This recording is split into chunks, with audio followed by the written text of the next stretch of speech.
ओम नमः चंडिकाय नमः। अथ श्री दुर्गा सप्तशती द्वितीय अध्याय। देवताओं के तेज से देवी का प्रादुर्भाव तथा महिषासुर की सेना का वध। मध्यम चरित्र के विष्णु भगवान, ऋषि, महालक्ष्मी, देवता, उष्णीक छंद, शाकंभरी शक्ति, दुर्गा बीज, वायु तत्व तथा यजुर्वेद स्वरूप है। श्री महालक्ष्मी जी की प्रसन्नता के लिए इस मध्यम चरित्र के जप में इनका विनियोग है। मैं उस भगवती महालक्ष्मी का भजन करता हूँ जो अत्यंत प्रसन्न मुख वाली कमल के आसन पर विराजमान है, जो अपने हाथों में रुद्राक्ष की माला, परशु, गदा, वान, वज्र, कमल, धनुष, कुंडिका, दंड, शक्ति, खंग, ढाल, शंख, घंटा, त्रिशूल, पाश एवं चक्र धारण कर रही है और महिषासुर का मर्दन करने वाली है। ऋषि बोले, प्राचीन काल में देवता तथा दैत्य में पूरे 100 वर्ष तक युद्ध होता रहा। उस समय दैत्यों का स्वामी महिषासुर था एवं देवताओं का स्वामी इंद्र था। उस संग्राम में देवताओं की सेना महाबली दैत्यों से हार गई। तब सभी देवताओं को जीतकर महिषासुर इंद्र बन बैठा। हार खाकर सभी देवता ब्रह्मा जी को अग्रणी बनाकर वहां गए जहां विष्णु तथा शंकर जी विराज रहे थे। वहां पर देवताओं ने महिषासुर के सभी उपद्रव एवं अपने प्रभाव आदि का पूरा वृत्तांत कह सुनाया। उन्होंने कहा, महिषासुर ने तो सूर्य, इंद्र, अग्नि, पवन, चंद्रमा, यम, वरुण तथा अन्य सभी देवताओं के अधिकार छीन लिए। सब स्वयं ही सबका अधिष्ठाता बन बैठा है। उसने सभी देवताओं को स्वर्ग से निकाल दिया है। महिषासुर दुरात्मा है। बेचारे देवता पृथ्वी पर मृत्युओं की भांति विचर रहे हैं। हे प्रभु, उस देव शत्रु के सभी उपद्रव आपको सुना दिए। अब हम लोग आपकी शरण में आए हैं। उसके वध का कोई उपाय विचार कीजिए। इस प्रकार भगवान मधुसूदन तथा महादेव जी ने देवताओं के विचार सुने तो क्रोध से उनकी भौहें तन गई, मुख टेढ़े हो गए। तब क्रोध से परिपूर्ण चक्रधारी विष्णु के मुख से एक महान तेज प्रकट हुआ। इसी प्रकार ब्रह्मा जी तथा शंकर जी के मुख से भी तेज प्रकट हुआ। दूसरे इंद्र आदि देवताओं के शरीर से भी महान तेज प्रकट हुआ। सभी तेज मिलकर एक हो गए। वह तेज पुंज इतना उग्र था मानो जलता हुआ पहाड़ हो। वहां देवताओं ने देखा, उसकी ज्वालाएं सभी दिशाओं में फैल रही हैं। वह तेज पुंज सभी देवताओं के शरीर से प्रकट हुआ था, उसकी तुलना कहीं नहीं थी। जब वह एक हुआ तो एक नारी के रूप में आ गया। उसके प्रकाश से तीनों लोक भर गए। महादेव जी के तेज से उसका मुख प्रकट हुआ। यम के तेज से उसके केश उत्पन्न हुए। विष्णु के तेज से उस देवी की भुजाएं प्रकट हुई। चंद्रमा से दोनों स्तन, इंद्र के तेज से उसका कटी प्रदेश, वरुण के तेज से जंघा एवं उरुस्थल, पृथ्वी के तेज से नितंबों का प्रादुर्भाव हुआ। ब्रह्मा जी के तेज से दोनों चरण, सूर्य के तेज से चरणों की उंगलियां, वसुओं के तेज से हाथों की उंगलियां, कुबेर के तेज से नासिका का आविर्भाव हुआ। उसके दांत प्रजापति के तेज से प्रकट हुए। अग्नि के तेज से 3 नेत्र उत्पन्न हुए। दोनों संध्याओं के तेज से दोनों भौहें, वायु के तेज से दोनों कानों का प्रादुर्भाव हुआ। इसी प्रकार दूसरे देवगणों के तेज द्वारा उस शिवा भगवती का प्रादुर्भाव हुआ। तब समस्त देवताओं के तेज पुंज से प्रकट हुई देवी जी को देखकर महिषासुर से पीड़ित सभी देवता प्रसन्न हुए। पिनाकधारी महादेव जी ने उस देवी को अपने शूल में से निकालकर एक शूल प्रदान किया। श्री विष्णु जी ने अपना सुदर्शन चक्र प्रदान किया। वरुण ने शंख, अग्नि ने उसे शक्ति दी, मारुत ने धनुष और बाणों से भरपूर 2 तरकश दिए। देवराज इंद्र ने अपने वज्र से उत्पन्न करके एक वज्र दिया। फिर सहस्त्र नेत्र इंद्र ने ऐरावत हाथी से घंटा दिया। यमराज ने कालदंड से दंड प्रदान किया।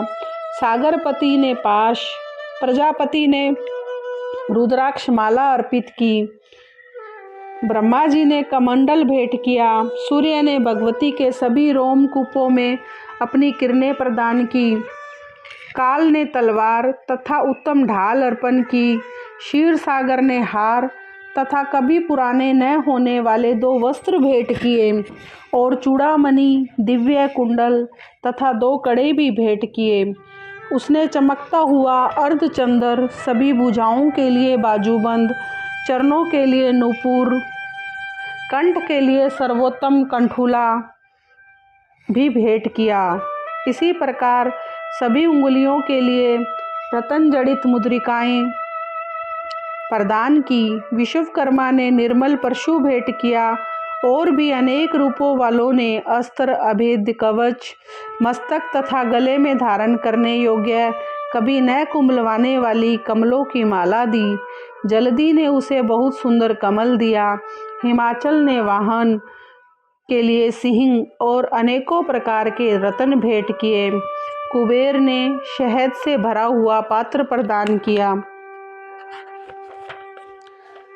सभी नागों के स्वामी शेष जी ने महामणियों से सुशोभित नागहार दिया।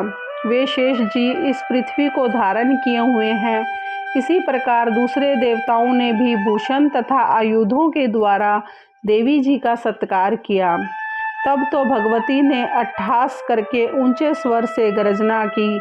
उसके भयानक नाद से सारा आकाश भर गया। वह घोर गर्जना कहीं समा न सकी। उसकी प्रतिध्वनि गूंज उठी। सभी लोग क्षुभित हो उठे और कांपने लगे। पृथ्वी कांपने लगी, सभी पर्वत हिल गए। तब देवगण प्रसन्न होकर उस सिंह वाहिनी देवी की जय जयकार करने लगे। मुनियों ने भक्ति भाव से विनम्र होकर देवी जी की स्तुति की। इधर देवताओं के शत्रुओं ने सारी त्रिलोकी को शोभग्रस्त देखा। तब वे अपनी सारी सेना को कवच आदि से तैयार कराकर अस्त्र शस्त्र लेकर झट से उठ खड़े हुए। महिषासुर क्रोध में भरकर बोला, अरे यह क्या हो रहा है? इतना कहकर सभी दैत्यों के साथ घिर कर उस सिंहनाद की ओर भागा। वहां जाकर उसने तीनों लोकों को अपने से तेज से प्रकाशित करती हुई देवी को देखा। उन देवी के चरणों के भार से पृथ्वी दबी जा रही थी। माथे के किरीट मुकुट से आकाश पर रेखाएं पड़ती जा रही थी। उनके धनुष की टंकार से 7 पाताल शोभग्रस्त थे। हजारों भुजाओं से सभी दिशाओं को ढांप कर वह देवी खड़ी हुई थी। उन देवी जी के साथ दैत्यों का युद्ध आरंभ हो गया। वे नाना प्रकार के अस्त्र शस्त्रों का प्रहार करने लगे। उनसे सभी दिशाएं भर गई। महिषासुर का सेनापति चिक्षुर नामक एक महान दैत्य था। देवी जी के साथ उसी का युद्ध होने लगा। इसी प्रकार अन्य दैत्यों को तथा चतुरंगिनी सेना को लेकर चामर भी युद्ध करने लगा। 60,000 रथियों को साथ लाकर उधर महादैत्य भी युद्ध में परिवृत्त हो गया। महाहनु दैत्य 1 करोड़ रथियों को लेकर टूटा। तलवार के समान पैने रोमों वाले असीलोमा नामक दैत्य 5 करोड़ रथियों के साथ युद्ध में आ गया। 60 लाख रथियों से आवृत वाशकल दैत्य युद्ध में उतर पड़ा। परिवारित दैत्य हाथी एवं घोड़ों के अनेक सवारों के समूह से घिरा हुआ 1 करोड़ रथियों के साथ युद्ध में परिवर्त हुआ। विडाल दैत्य 5 अरब रथियों को साथ लाकर लड़ने लगा। और भी हजारों महादैत्य रथ, हाथी, घोड़ों से घिरे हुए रथियों को साथ लाकर देवी जी के साथ युद्ध करने लगे। वे महाअसुर करोड़ रथियों एवं हस्ती सवारों से घिरे हुए उस युद्ध स्थल में आकर डट गए। उस रण आंगन में स्वयं महिषासुर भी कोटान कोट रथों, हाथी एवं अश्वों की सेनाओं से घिरा हुआ खड़ा था। तोमर, भिंदीपाल, शक्ति, मूसल, परशु, पटिश, खंग आदि शस्त्रों से युद्ध में देवी जी के साथ युद्ध करने लगा। कुछ दैत्य ने देवी जी पर शक्तियां छोड़ी और कुछ ने पाश फेंके। कई एक दैत्यों ने तो खंगों से प्रहार से देवी को मार डालने का प्रयत्न किया। तब उन चंडिका देवी ने शस्त्रों को अपने अस्त्र शस्त्रों की वर्षा करके खेल ही खेल में तोड़ डाला। ऐसा करने पर भी देवी जी के मुखार बिंद पर थकावट का थोड़ा सा भी चिन्ह नहीं था।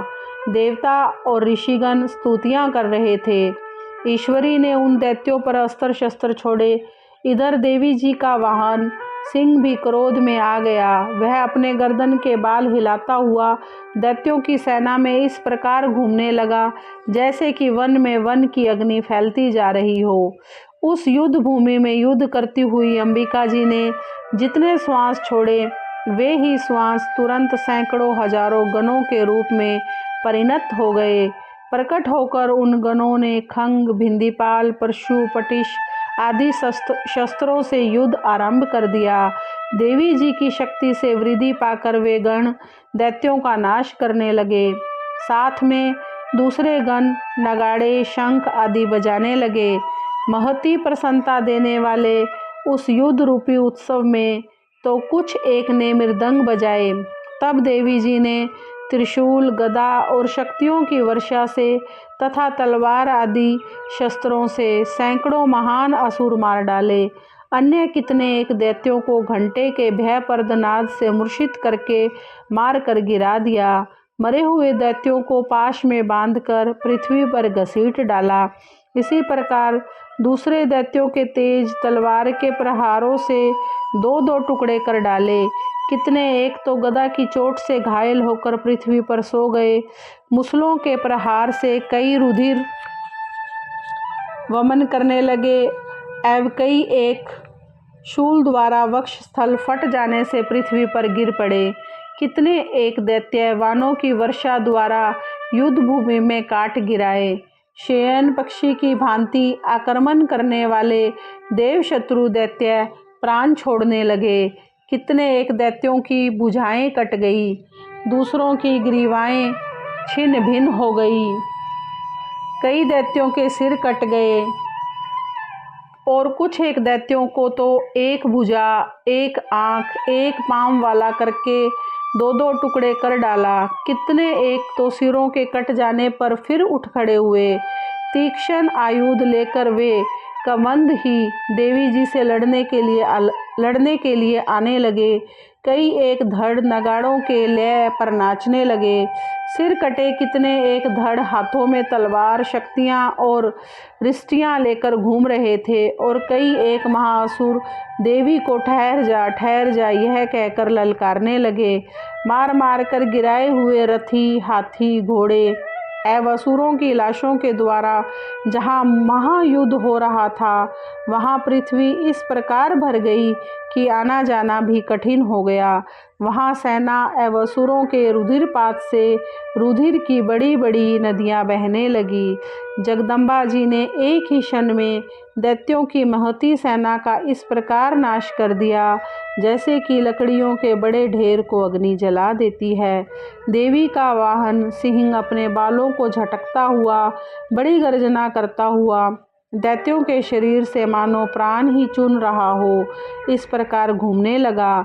देवी जी ने उन गणों ने महान असुरों के साथ बड़ा युद्ध किया जिससे देवता प्रसन्न होकर आकाश से पुष्पों की वर्षा करने लगे। इस प्रकार श्री दुर्गा सप्तशती का द्वितीय अध्याय पूर्ण हुआ। जय माता दी, जय जगदम्बे, नमो नमो।